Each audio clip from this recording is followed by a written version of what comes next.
Perhaps what he's referring to there is the anger towards the elites is because the people at the top, the people that are educated, the people that are in economics and all that, they think they know better. And what is happening is they're actually forgetting about all the everyday people that don't have these academic jobs, that are trying to survive and to find their lives are made more difficult. And I honestly think that they are tone deaf to it, that they just don't realise how much the everyday person is struggling and how much they are looking at the things that these elites are saying and going, guys, get out of my life. Let me do my thing. Let me run my life. And I think that's probably some of that disconnect.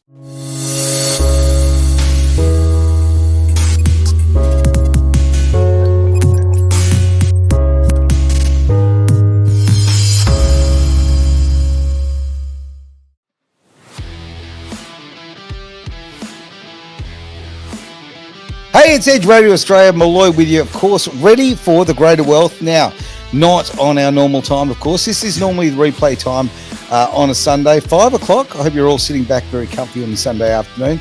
Now, we have a special crew in front of us today, and special, I'll invert the commas with one of them. We have the Shaved Monkey, of course, over there. He's very special indeed. Especially with my beanie. Oh, it's gorgeous, isn't it? So many names. It hides my luscious locks that you're so jealous of. Our special international guest, we'll call him, Shakeel. How are you, mate? Not too shabby, mate. Not too shabby indeed. And, of course, Derek, you're our moral level here. Okay? You are the moral compass. You are Mr. Clean Up Aisle 4. Okay, that's really what you're. We needed a big mop this afternoon. It's been a big show. We've obviously done a show before this. It's been a bit wild this afternoon. So let's jump into it because I do not have any idea what's on the show today. You never do. It's good. I came across some fascinating vision on Klaus Schwab. I'd like to play some video on that if we could. If we've got that queued. Are we doing it now?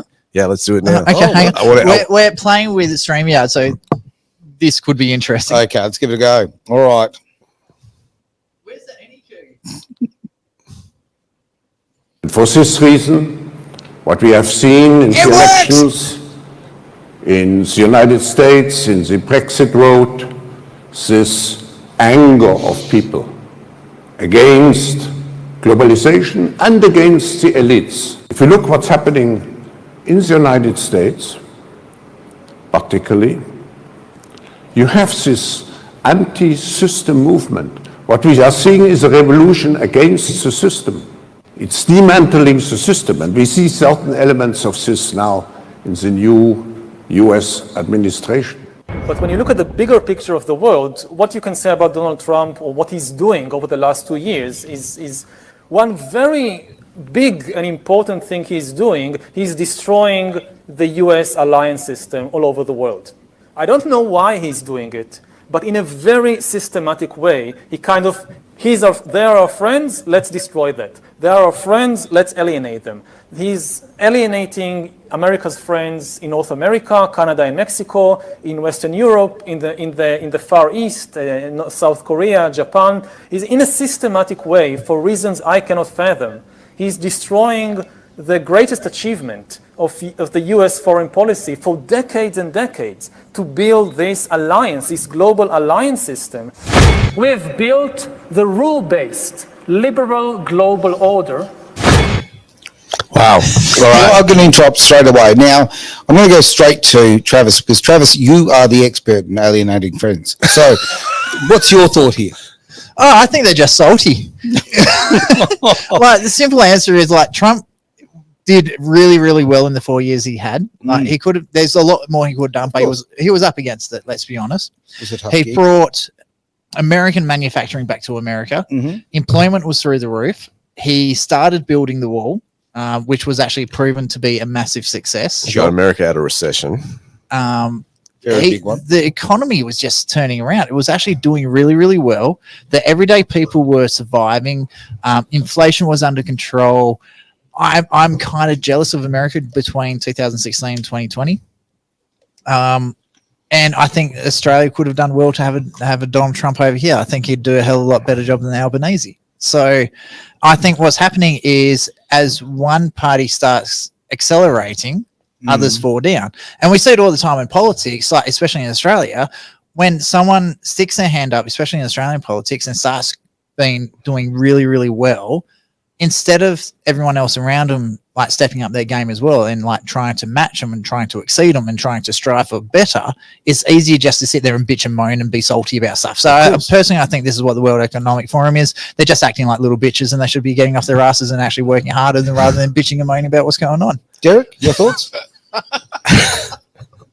Please have better thoughts than those. So there was a word, if you listen to that footage again, there's a word that kept coming up over and over. Klaus Schwab says it, and Yuval Noah Harari was dancing around it, but then mentioned it. Did you pick up the word? No, both of their accents were diabolical. It was the word system or systemization. Yes. It kept coming up. Which says to me that they had organized a system that's being disrupted. Well, we know Agenda 21 failed because of Trump. So, and a lot of the blame is being directed at Trump. Yeah, and I think that's really, really interesting that they are also singling out the United States of all the nations in the world as being one of the issues. Well, okay. United States is the great democracy, right? The great experiment. So and I think that a lot of the work that the WHO and the Economic Forum and all kind of things, they've been focusing on the US because I think it's a bit of an extension on that experiment, if you like, right? To see how much they could get away with a non-compliant society, right? Now, Australia is a very compliant society, as our Premier let us know, of course. We're very compliant and very well behaved. Perhaps by pushing the US and seeing the US resisted, maybe that's the telltale sign. But You look like you're America resisting resisting? clean off, Jack. No, I'm just trying to make sure the nicotine tablet doesn't fall out. Right. The big issues here. Okay. Okay, so my turn. There's no question directed, but you're just looking at me. We are. We're waiting for you to have like a nicotine overdose or something. My question to you. You hear that, okay? You hear, quite frankly, the guy who's doing the best impersonation of Dr. Evil you can imagine, right? Doing this speech and talking about the fact of, and he used the terms elites, okay, and there's very much an us and them sort of philosophy there. Very much talking about taking control of the earth, let's face it, right? What are your thoughts on that? As far as how much do you think they've achieved so far in their little agenda? What are we up to now? 30? Well, I don't know why you lot are showing such a level of ingratitude. I mean, they're preparing nice, tasty insects for you to eat. I know. Synthetic meat. Sorry, if I What's want the problem? insects, I'll go to like the Philippines or something. Like, Look, Well, they're don't they actually, have fried well, tarantula? this is what internationalization's about. They're going to bring the Philippines to you. So that's handy. No, Nate, I'll just go Canning Vale. that's that'd work. I will just say that I have made sure that I wore an even brighter shirt the second time round on the show, so I would make sure the audience knows that who are listening in. Who can identify the two of us? Because otherwise, Exactly. only our mother can tell us apart. That's right, brother Aaron. No, it's No, look, brother Aaron. The footage that we've seen there is somewhat. We haven't seen the whole speech. I don't know exactly everything that he said. Sure. I've got to say, who's the World Economic Forum? Does anybody know who they are prior to COVID? They just sort of came out of nowhere, and it turns out that they've been this big international group of people that have been meeting for years. But did anybody even hear about them before COVID? The Great Reset? I think they're the franchise owner of the WHO, of NATO. Hey, isn't that the UN, the franchise owner? The UN? No, I don't think. I think the UN is literally one of the franchises. Quite frankly, it seems to me the Economic Forum seems to be the people in charge. Well, this is what actually scares me a bit, because if we believe that there is really a very powerful group of people that conspire to, make sure that they keep power and main power and become more powerful, So the dark, then it's not shadowy going to be the underworld. World Economic Forum, is it? Because we know who they are. We can see them. So that really makes you wonder who's actually behind it. But look, I will just say this, and I hate to be the left-wing socialist amongst us. Heaven help me. I don't know what's happened to my life. I really don't. I'm not seriously going to defend the WEF, am I? I am, aren't I? Yeah, Okay. you give it a go. Let's see. I'll try my best. We'll I'll call try you my the devil- best. the Try and devil's keep a advocate. straight face for it. Look, there is an argument for government getting involved in economic activities, and there has been an argument, certainly one that was promoted by people like Milton Friedman, who's a great economist of the last century, saying that we need to make sure that we trade with poorer countries around the world, that we need to make sure that we have a global footprint, that we are involved in other countries. Sure. And so when Trump and people like him on the centre right started to talk about bringing manufacturing back domestically, the question is, what happens to the jobs that we're displacing overseas? So then if you bring all the jobs back and then those countries have got people that are poor, what are we going to do? Send them money, send them aid? So it sort of is this vicious circle. I think there's a balancing act. And I think that perhaps what he's referring to there is the anger towards the elites is because the people at the top, the people that are educated, the people that are in economics and all that, they think they know better. And what is happening is they are actually forgetting about all the everyday people that don't have these academic jobs, that are trying to survive and find their lives are made more difficult. And I honestly think that they are tone deaf to it, that they just don't realize how much the everyday person is struggling and how much they are looking at the things that these elites are saying and going, guys, get out of my life. Let me do my thing. Let me run my life. And I think that's probably some of that disconnect. Okay. So let's first of all go back to the jobs coming back to, I'm going to use America, for example. You can probably give me better stats than this one. Highest population migration into America. What race or what country does it come from? Well, they're the Mexico? Southern American countries. It's not so much. Perfect. South American countries. South American countries.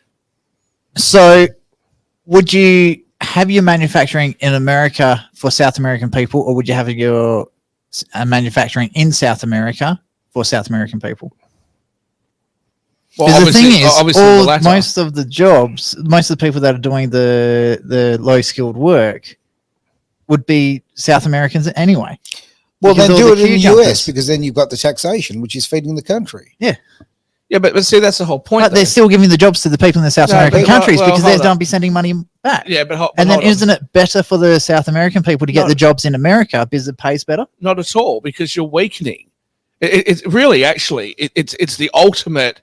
It's the ultimate like infliction of a wound on a poor country for us to sit here in the West. Like, I've been the beneficiary of it, right? Because my parents immigrated to Australia. Sure.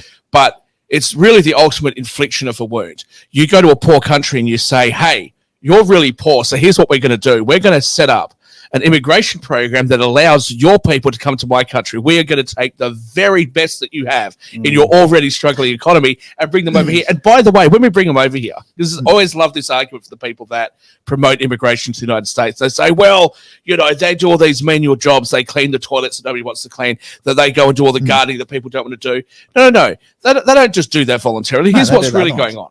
Those people who are undocumented are doing it for a price that is lower than what you would have to pay if you were to pay the local population. So what you have is you have young people who are out of work.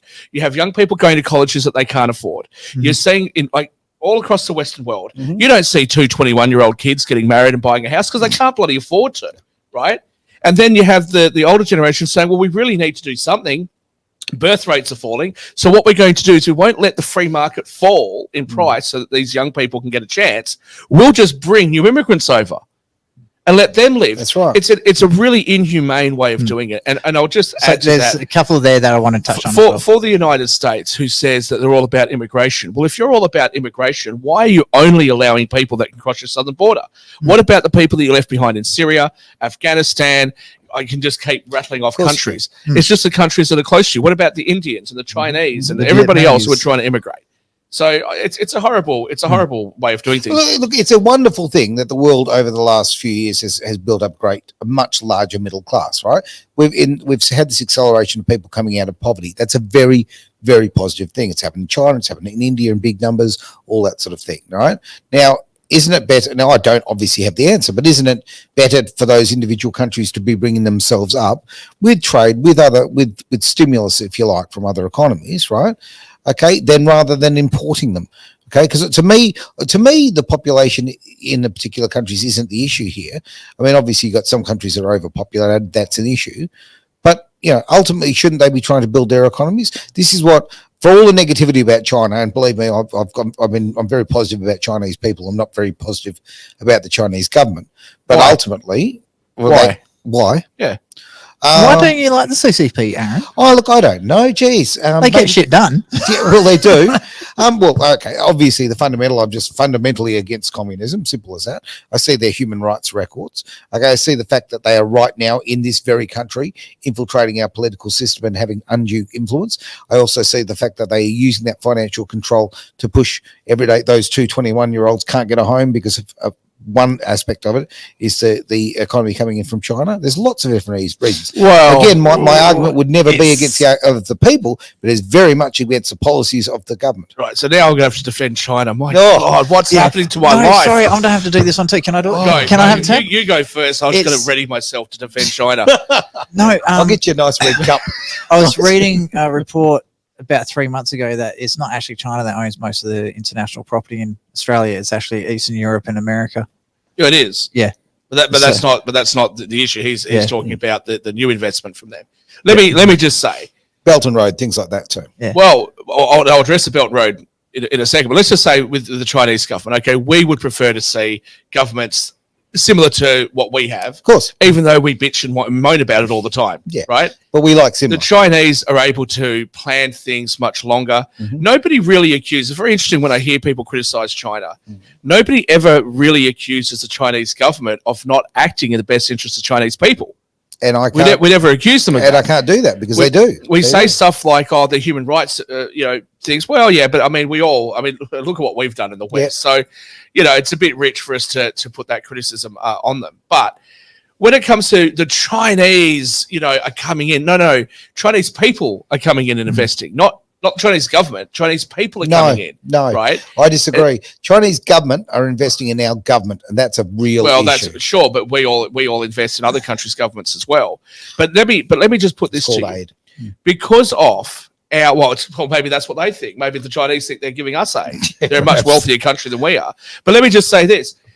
When we sit there and complain about the Chinese spending their money in the way that they are, things like the Belt and Road Initiative, I've said for a very long time now, we shouldn't criticize them for having the Belt and Road Initiative. We should be asking, why don't we have the Five Eyes Initiative? Why don't we have a Belt and Road Initiative? Here we are going around the world. Oh, we're all for free trade. We love this. We love that. Oh, but we're not going to trade with you. Right? And we don't restrict what we love all can these trade things, with you. but we're not going to do them. Then China does. We're like, oh, how dare you? Well, let's just look at that for a moment. We've got the Chinese who are pretty much manufacturing everything for us. Sure. Okay. And what do? We hand them over US dollars, Australian dollars, whatever. And then we won't sell them anything. So, for example, they wanted our milk products. We know that Woolworths and Coles, for years and years, you can't buy more than 1 or 2 tins of milk formula, baby formula. Yep. So, because the Chinese are buying it and sending it over there. So, look, I might be like a crazy capitalist, but would you not then just create the product in enough volume to supply China? Isn't that the logical thing to do? Yeah, absolutely. We are 100%. so idiotic with what we are doing. And so the Chinese are sitting there with trillions of dollars of Western money. What exactly are they supposed to spend it on? They or put it into savings, and then it just sits there and it just deflates. No, they've been spending inflation hits it. it, all the rest They've of been it. spending it on internal infrastructure, right? Of course. No, they don't. Hang on, and then we can talk about the cities that are not being populated, all that kind of thing over there. There's a lot of things. Me being negative about the Chinese government is not me being positive about the Australian one. Make no mistake about it, right? These are both very, very flawed. The ideology is very different, but the flaws are Okay, but the rather things that you were criticizing the Chinese for, Yep. and I'm not trying to defend China. No, I'm we- certainly I know. not.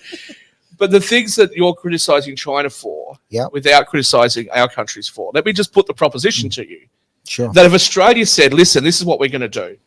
We are going to put everybody to work. We're going to have all these manufacturing jobs, etc. We're going to go around the world. We are going to build the Australian Belt and Road Initiative. Yep. We are going to go in and interfere with other countries' governments. We are going to go there. We're going to really stamp ourselves as one of the leading countries in the world." Would anybody here oppose that? Why would Why would the Chinese oppose it? Of course they're not going to oppose it. They're acting in their interests. It's us that are the idiots. Yeah, not them. we've done it differently in the past with things like Vietnam or currently in Ukraine. Or Oh, we whatever. did brilliantly in Vietnam. Exactly. That's Yeah. kind of my point. But okay, we don't do it in the same ways. They're doing it in a far more intelligent way.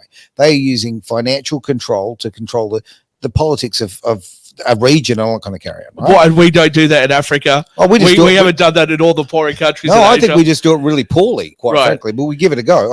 So your criticism of China is that they are doing what we did, just more intelligently. Yeah, is that your that's criticism? my Okay, criticism. gotcha. Yeah, Good, make sure we're on the same page. So All right. he's comparing China to Australia about how bad Australia actually is. No, So if no, I'm China's saying- doing a better job than us, like It's we must frightening, be right? really No, terrible. I'm saying how bad we are in the West at promoting and staying true to what we say that we want to do.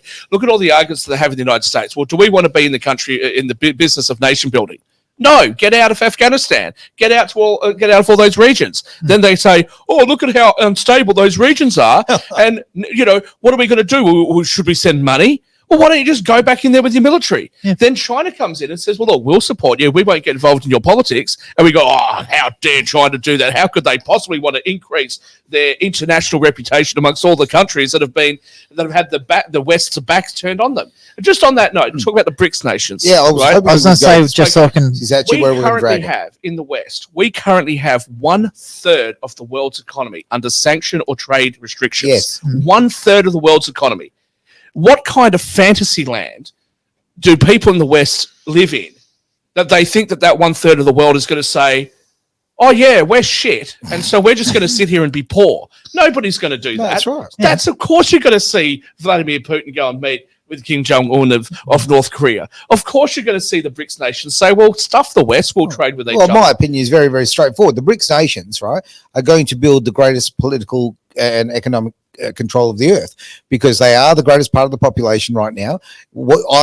I'm sure I'm not the first person to say it because I'm certainly not the brightest guy in this world, but I can tell you right now, I see the petrodollar collapsing within, and I'm going to be really generous and say 18 months, right? I can see. It won't be that long. Yeah, I know. No, it won't be that quick. But I think it will be. I actually think it'll be less than that. I think that basically, the fact that, okay, the BRICS nations are turning this and putting their currency onto gold, right? Something obviously the US stopped way back in the 70s, all right? Biden's in there, just print, okay? The inflation's going up. They're running the country down in so many, I'm talking about the US here, in so many social ways, all going to carry on.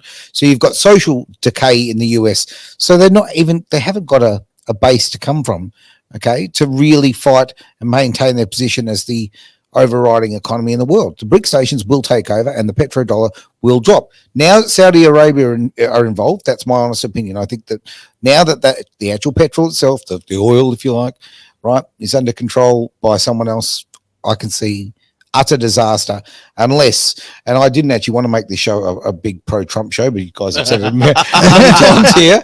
But the reality is, okay, the only thing that can really save the Western world, in my opinion, right now is Trump getting back in because he'll start drilling in the US, all of that. The reliance will come off there. The great disruptor will be back in power. And I think that is the only way that we can stop Western economies from collapsing. I think that you have. I love the Western countries of the world. I most especially love the Five Eyes countries, which is Australia, Canada, the United States, New Zealand. I don't know why they're even there, and the United Kingdom. And I think that the values that we stand for are really important. And I would say to you, with all due respect, that if you think what you've just described, I think that you have a very poor view of Western society if the strength or failure of our future relies on just one human being. Right. Oh God, no! No. That's then what maybe I haven't made that. You said unless Donald Trump comes back. Then Donald Trump may do some positive, may not, whatever. At the end of the day, we need to make sure we need to come back together, solidify what our core values are. We can argue about abortion and tax rates, all these other things, but what are our core values? And we need to make sure that we strengthen those values and that we actually push those values around the world. At the moment, we've got American kids burning American flags. We've got Australian kids saying that we should get rid of Australia Day. We just have such an attack on the ideals of our nations. And it's not actually China and the BRICS nations' strength that we should be scared of. It is our weakness, in my view. And that's actually my point. So, quite frankly, I use the Trump sort of issue as linking in with what you were saying, to be frank. But I think it winds all the way back to what we were originally talking about with this Klaus Schwab situation. This is the decay that's going through predominantly the Western world. Okay, that is the issue, the control that's going through the Western world, right? I personally, because I'm not going to sit here, I'm not one of these people who go, oh, I hate Russia and all the rubbish that's going on that's anti-Russia at the moment. Sorry, I'm not going to buy in on it, right? Because I could actually see both sides of the argument. But I can honestly say, if you've got 2/3 of the population of the earth who are thinking one way right now financially, I think it is going to change the balance of power. Well, I think that you got 2/3 of the world that are struggling. And, if you look at the poor people in our societies versus what's considered to be poor elsewhere, that's a really, really significant problem, and we have to address it. But here's what I would say is the kind of thing that concerns me. When people talk about socialism, they go and talk about Venezuela, right? And they act as though we all tend to do it, including me. We act as though when somebody says they want socialism, they want Venezuela. Don't you look forward to the day that you run out of toilet paper as well? Right? Oh, that happened during COVID. But this is the sort of thing that people talk about. Then the socialists, the people that say they're socialists, they talk about countries like Sweden, but they won't tax you like they tax Sweden. They don't want to do that. They want to have this lopsided tax system. Sure. But what nobody ever talks about is a country like South Korea. Mm-hmm. Now, South Korea, what they did, they had a concern that none of the big industries like steel, etc., could exist because of foreign competition. And so what they did was, for a period of time, they created just these companies and just these handful of families. Now, we don't really like that idea. It doesn't sound right to us.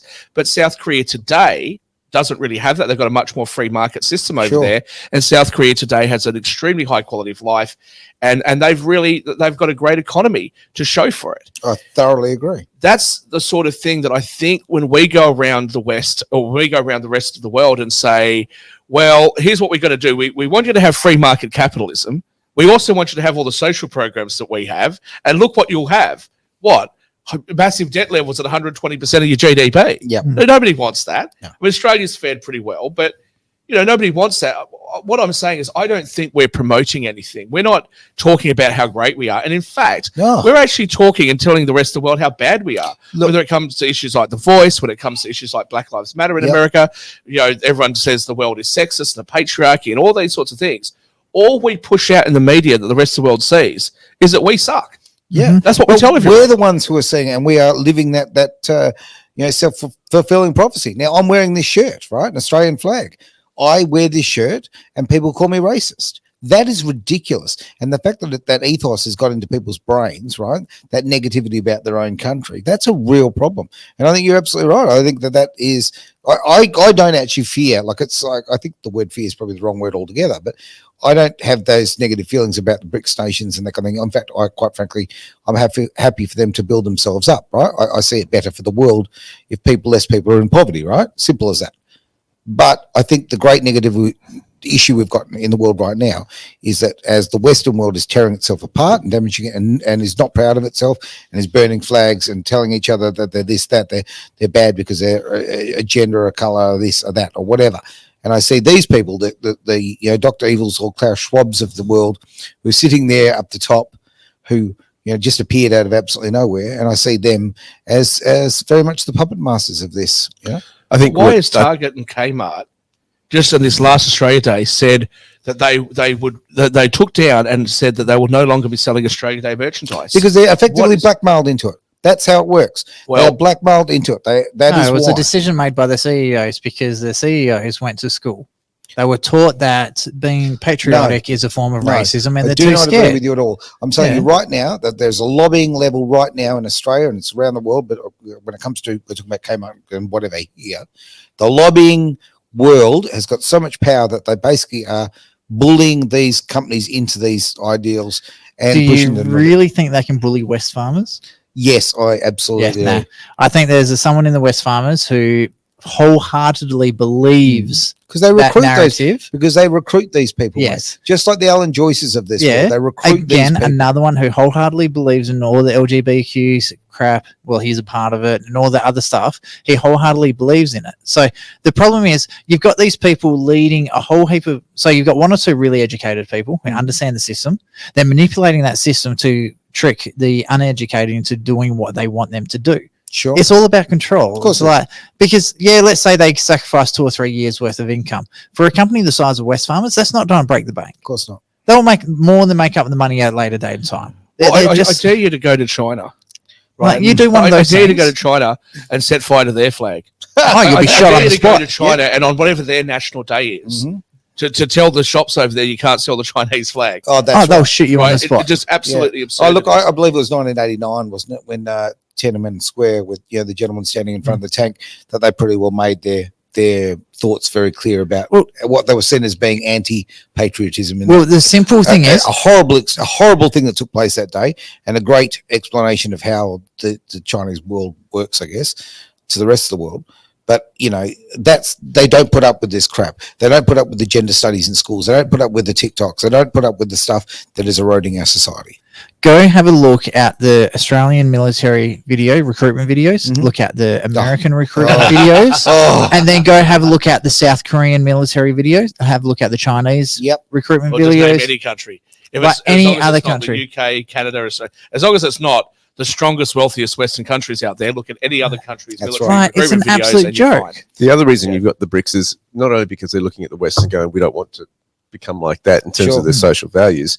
The other part is, of course, that it was used in terms of weaponization, the US dollar. Of course. When they put sanctions against Russia and said, right, you can't trade with anyone, they suddenly realized, well, hang on a second, why are we doing deals in the US? So they shot themselves in the foot there, that's when they did that. So I had a theory studying economics and, back in my days, the younger days as a broker when I was first starting out, that when you look at the price of oil and look at production of oils from OPEC nations, it often follows US interest rates and the flow of US dollars.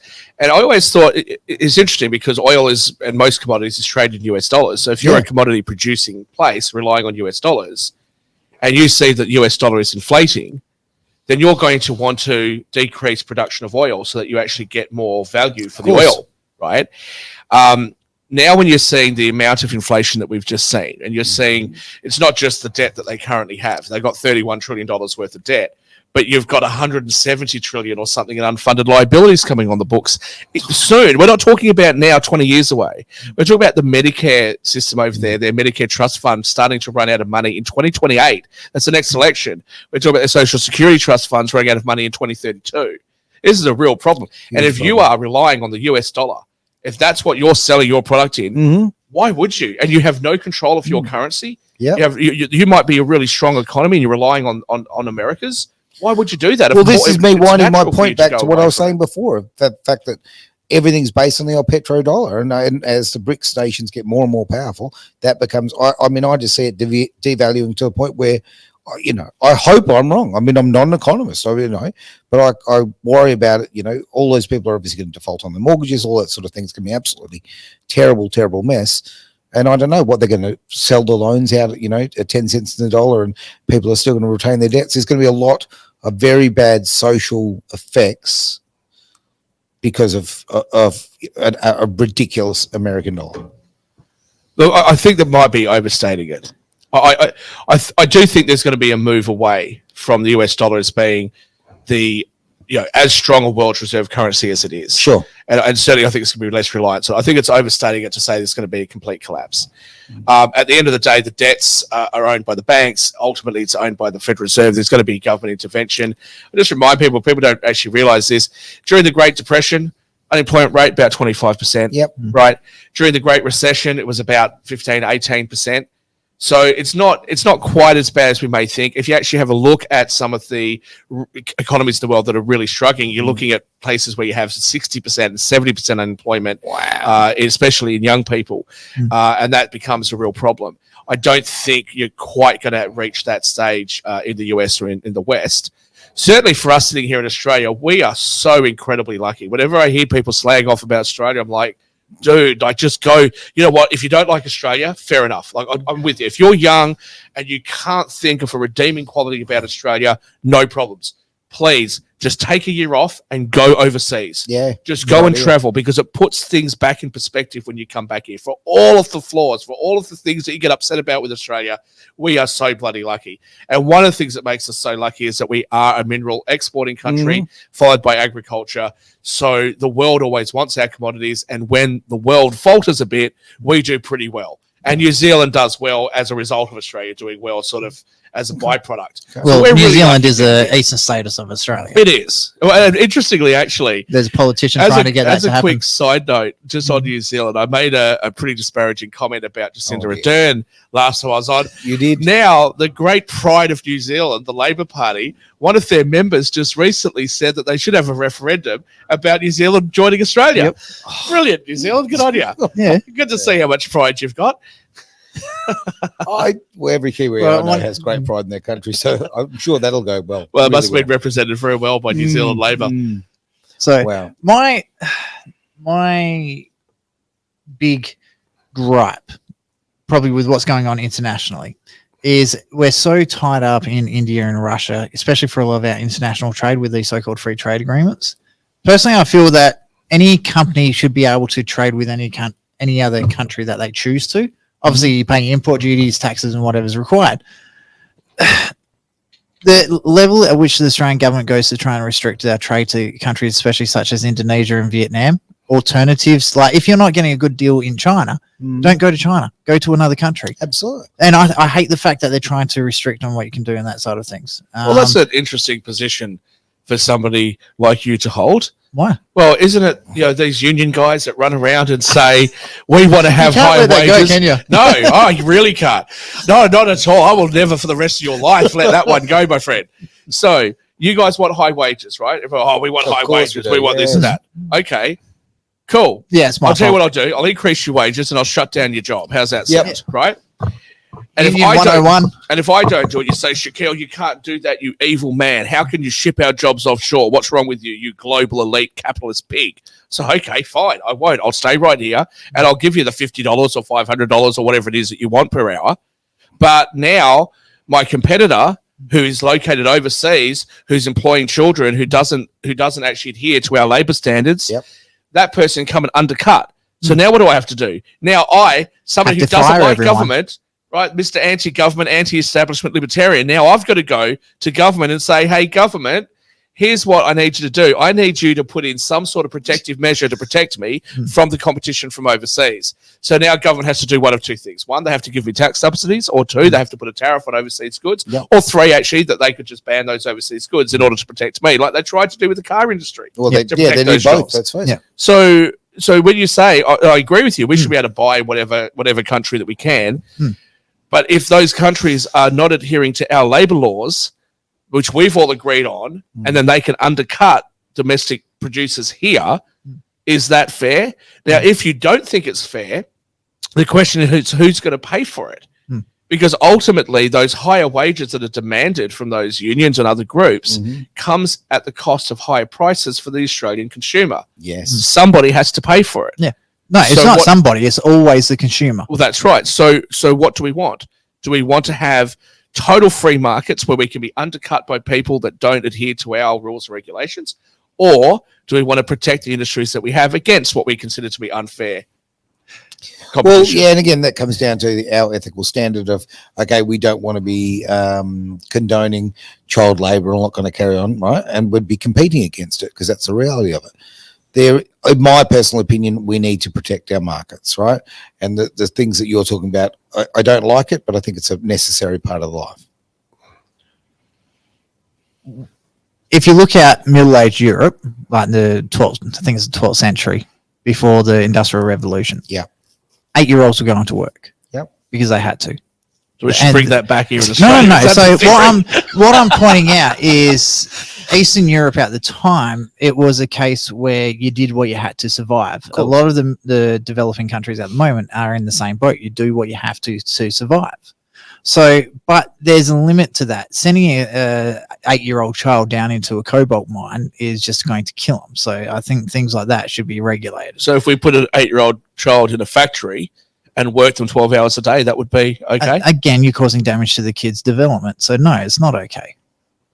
So back to your point then, where you said we should be free to buy goods from any country Yep. at all. But do we know how those goods are produced in those countries? That's my point. Yeah. So that's where it becomes a really, really tricky situation, because how much of the labeling do we know is actually true and accurate? Exactly. Yeah, so it's a really, really tough one. So until you have those true and accurate knowing, like for example, Glencore they never used to use cobalt. I'm using it because I know them. A lot of their lithium and cobalt never used to come from the Congo Republic. It was actually sourced quite ethically. And then quietly, they just started importing from the Congos, which is not ethically sourced. So taking coffee, for example. So what would you propose here in order to make sure? Personally, I think electric vehicles should be banned full stop. They're not safe. But that's in relation to electric vehicles. What would you propose in order to make sure the goods are being produced ethically? Do we want government intervention? Is that what I'm hearing? No, I think a person should be able to make up their own decision. So if a person should be able to consumer choose a cheaper good that is made by slave labor or child labor or anything like that, as long as the person knows that's where it's coming from. So the thing is, you're assuming when people buy from Kmart, right? Yeah, they're buying from let's be honest, right? The manufacturing of almost everything in Kmart is questioned. How often can you go buy a hat that says "Made in Australia"? You just can't. You can't. Why? Because again, there's no industry for it. Well, you're wearing an Australian flag, which is made in China. Australian flag, of course. Bangladesh, actually, I went out of my way. Yeah. So that's the thing. Like, there's just no option. You have to buy it from those countries at the moment because people are being undercut. So the thing is, like, you can tell by the price of a product. If a product comes from Australia, it's more expensive. We know that because we have different labor laws and all that. And so there's a price to it, and people do. Some people do. If people were prepared to pay the extra for the things that were made in Australia or New Zealand or the UK or whatever, US, Canada, many other Western countries, if people were prepared to pay extra for that stamp, we wouldn't have the issue that we're talking about right now. But the biggest problem at the moment, the reason that people aren't buying those more expensive products in Australia is because they're struggling to pay for food, they're struggling to pay for water, they're struggling to pay for the power bills, their mortgages they can't afford. On top of that, the land rates, any taxes, stamp duties, and all that other stuff, and all these other government charges that they have to pay just to survive, they can't afford. So again, I don't want to be like the devil's advocate or anything, but are you suggesting then that the poor people of the West are struggling so much that they have no choice but to actually buy from these, slave labor and child labor places just in order to survive, and that therefore justifies it? Is that what I'm hearing? The bit that I find really fascinating, and this is where I get really annoyed, especially with the millennials out there. You know how they go, "Oh, we're two 21-year-olds, we're university qualified, we've just left, or let's say 25, we've left university, we've got good jobs, we're teachers and police officers or whatever." Well, teachers is not a good job. Yeah, I know. Okay, a nurse isn't a good job. Okay, so two engineers. They're both like from Indian immigrants. So I had to slip it in. And they turn around, "Oh, we can't afford a house." So, but why are you trying to buy a house in Dalkeith that's like $800,000? Right. So a lot of the people, no. Okay. So a lot of people these days, and I'll stand by this one, the day of get out of school, get a job, and buy your family house no longer exists.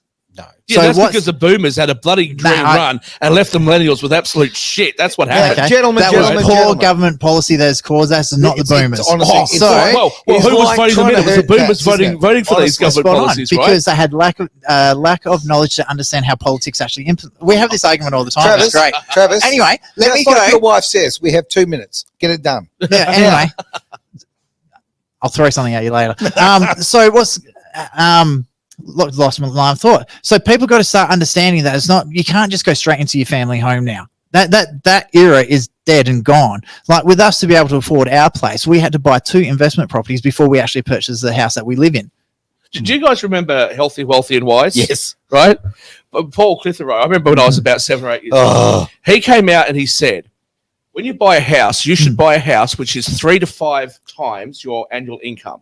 That's the price bracket that you should be in. Right? Now, a little bit lower here in Western Australia, but now you need 3 to 5 years of your annual income as a deposit to buy a house. Or you got to try and buy a 3-bedroom, 2-bathroom house with a backyard anywhere in Sydney or Melbourne. You have no chance. Yeah. But that's the thing.